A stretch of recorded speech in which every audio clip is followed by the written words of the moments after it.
Salut à toi, bienvenue sur Aéropêche. Dans cette vidéo, je vais t'expliquer mes critères pour choisir un moulinet. Dernièrement, j'ai acheté un Daiwa Legalis LT 2500 XH. Mon premier critère, ça va être la taille du moulinet. Si tu me suis déjà sur YouTube, tu sais que je favorise très souvent la polyvalence de mon matériel.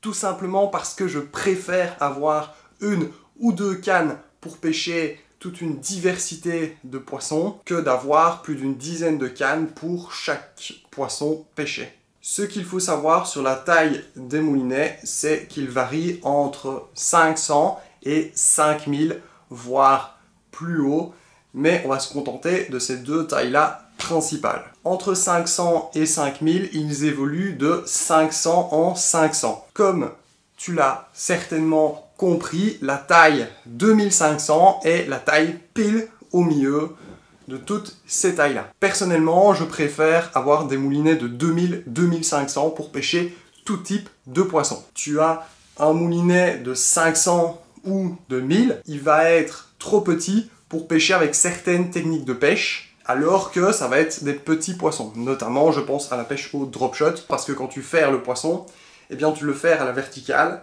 et donc le moulinet va en prendre un coup, et la canne aussi, et donc il faut vraiment que le frein soit assez rigide, assez puissant, pour pouvoir ne pas dérouler du fil au moment du ferrage. Moi j'ai déjà eu très souvent ce problème-là avec mes anciens moulinets, parce que je ne savais pas ce que j'achetais, et donc du coup mes moulinets sont beaucoup trop petits.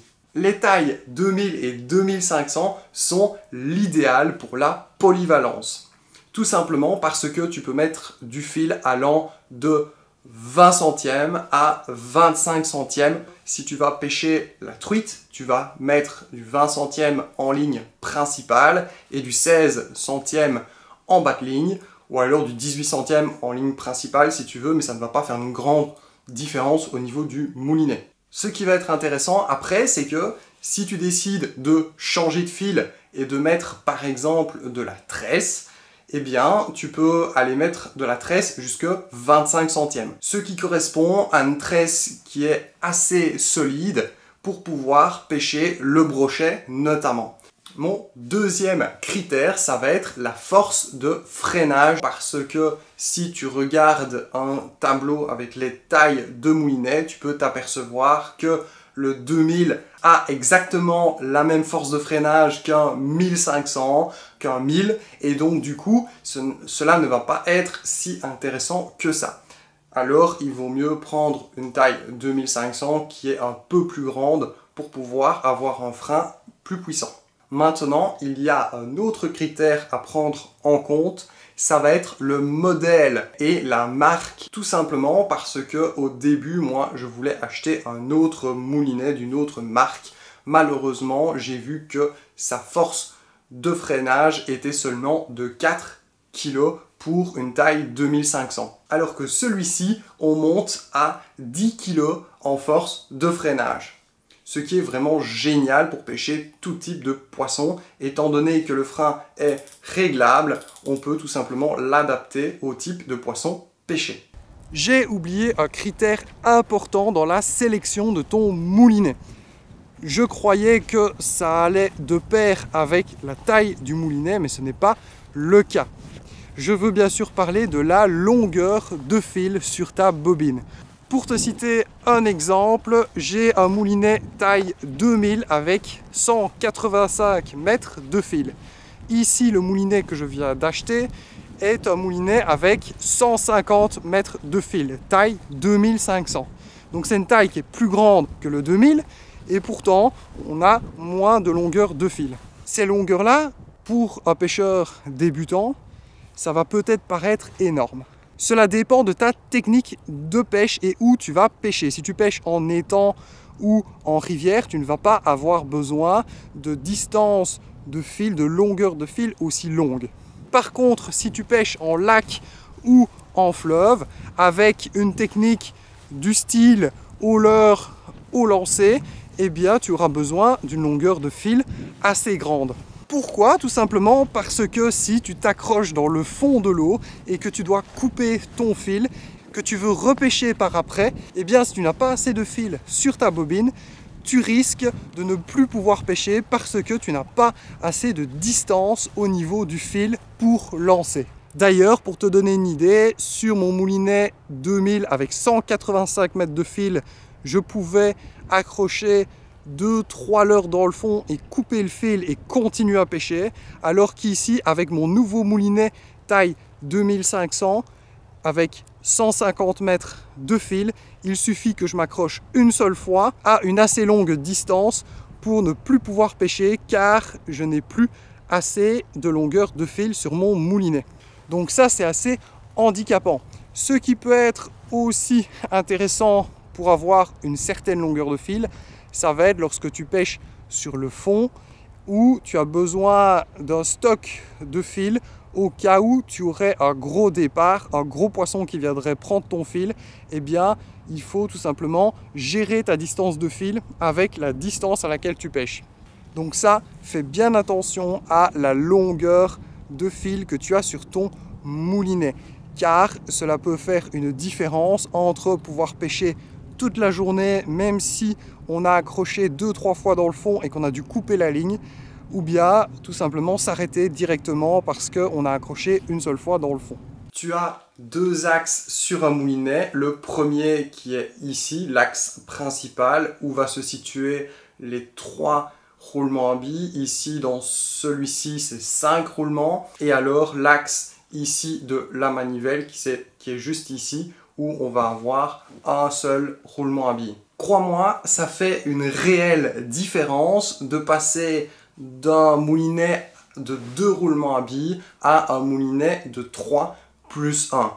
Donc, je t'encourage vraiment à avoir un moulinet de 3 plus 1 roulement à billes au minimum. Ici, je ne sais pas si du 5 plus 1, ça fait une réelle différence, étant donné que je trouve que la fluidité de mouvement est presque aussi fluide qu'un 3 plus 1. Évidemment, il faut que je voie ça en action de pêche et aussi sur la durée, parce que peut-être que ça va faire une différence sur la durée d'avoir du 5 plus 1 par rapport à du 3 plus 1, je ne sais pas du tout. Ce que je regarde aussi lors de l'achat d'un moulinet, ça va être le fait d'avoir le frein au-dessus du moulinet et pas en dessous. Pour deux choses, tu vas avoir un frein inversé, c'est-à-dire que pour le resserrer, tu vas aller dans le sens inverse des aiguilles d'une montre et pour le desserrer, ça va être dans le sens des aiguilles d'une montre. Ce qui n'est pas logique, car quand on pense tout simplement au fait notamment de visser une vis, eh bien tu vas la visser dans le sens des aiguilles d'une montre et pas dans le sens inverse. Donc du coup, je trouve cela beaucoup plus intuitif d'avoir un moulinet au-dessus, tout simplement parce que si on va dans le sens des aiguilles d'une montre, eh bien on le resserre, et si on va dans le sens inverse, on le desserre. La deuxième raison d'avoir le frein au-dessus du moulinet, ça va être qu'en plein combat, cela ne va pas être très confortable d'avoir le frein ici en dessous. Tout simplement parce que si on a la manivelle en dessous, eh bien tu constates qu'elle nous empêche de freiner ou de desserrer le frein. Et en plus de ça, lors d'un combat, le moulinet ne tourne pas tout le temps comme ça. Le moulinet est fixe lorsqu'on règle notre frein en plein combat. Si le frein est desserré, il va venir donner du fil au poisson et on n'aura plus qu'à le resserrer pour augmenter la force avec laquelle on va pouvoir tirer le poisson hors de l'eau et la force que le poisson aura besoin pour pouvoir récupérer du fil. Pense bien aussi à ta canne à pêche parce que cela ne sert à rien de fermer complètement le frein ou d'avoir le frein mis beaucoup trop fort, tout simplement parce que tu risques de forcer sur ta canne et de casser ta canne à pêche ou d'avoir un anneau de ta canne qui se détache en plein combat. Donc pense bien aussi à ton matériel, évite de trop tirer sur le poisson. En tout cas, moi, c'est ce que j'essaye au maximum de faire. Un détail que j'ai fait très attention pour l'achat de ce moulinet-ci, ça va être la manivelle en T. Tout simplement parce que lorsque tu pêches, tu vas avoir tes doigts qui vont être mis comme ceci. Le gros problème, c'est que généralement, on les met souvent comme ça, avec une petite manivelle. Donc une manivelle qui n'est pas en T, où tu as un petit bourron au bout ici de la manivelle, et bien tu vas devoir mettre comme ceci tes doigts constamment lorsque tu pêches. Alors qu'une manivelle en T, tu vas pouvoir carrément prendre complètement ici le bout, et donc ça va être beaucoup plus facile pour ramener, et tu vas même avoir un peu plus de force au niveau de ta main pour pouvoir ramener le poisson. Donc au niveau confort, moi je privilégie tout simplement une manivelle avec un T au bout comme ça, tout simplement voilà, pour le confort et pour la maniabilité. Une chose que je vais regarder aussi, ça va être le fait d'avoir un moulinet avec un sens inversé. Voilà, ici tu as un petit interrupteur qui va pouvoir ici caler le sens inverse. Et lorsque tu vas l'activer, le sens inverse va pouvoir se faire. Moi, je regarde bien ça, car certains moulinets ne l'ont pas, et donc ça fait quand même une petite différence quand tu es en pêche. Tu vas pouvoir utiliser le sens inverse dans deux cas. Le premier cas, ça va être lors d'une pêche en dérive, notamment pour pêcher la truite en rivière. Tu vas avoir besoin de donner du fil.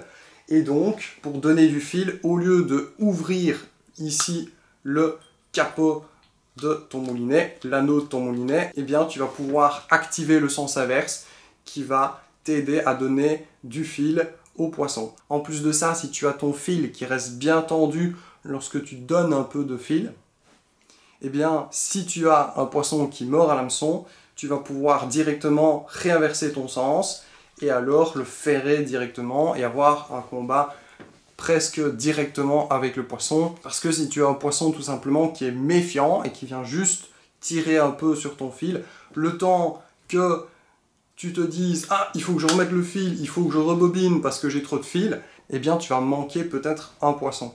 Donc ça va être assez intéressant pour pouvoir donner du fil lorsque tu es dans une pêche en dérive. Le deuxième cas où le sens inverse va être utile, ça va être pour le rangement de ta ligne quand tu vas être en déplacement en pleine pêche, notamment pour la pêche au leurre. Et donc, très souvent, quand je ramène, j'ai trop peu de fil pour pouvoir l'attacher correctement.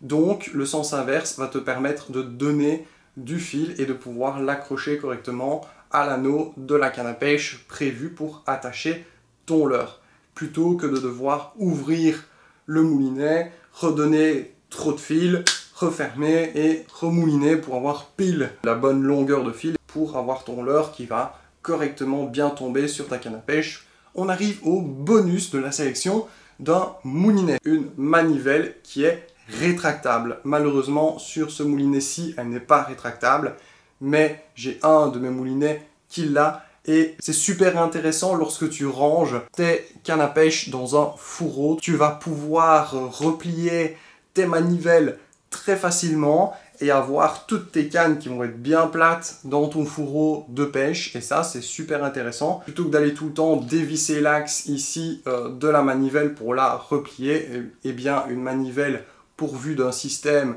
de repliage automatique est assez intéressant. Allez, bon choix de moulinet à toi. Salut!